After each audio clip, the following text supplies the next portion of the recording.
हमारी फिल्मों की तरह हमारी जिंदगी में भी एंड तक सब कुछ ठीक ही हो जाता है। Happy ending.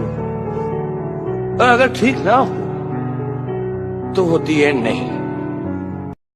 নাইট মিরর দেখে তোমার কেমন লাগলো? খুব প্রয়োজনীয় একটি কথা, যেটা আড়ালে আবদালে অনেকে বলে, কিন্তু সরাসরি কেউ বলে না, তাও আবার মঞ্চে। আমার পাশের বাড়ির ছেলেটাও খুব ভালো অভিনয় করে, সে কিন্তু সঠিক সুযোগ পাচ্ছে। এই যে মেসেজটা ওই নাটকটাতে দিচ্ছে আরো বেশি হওয়া উচিত।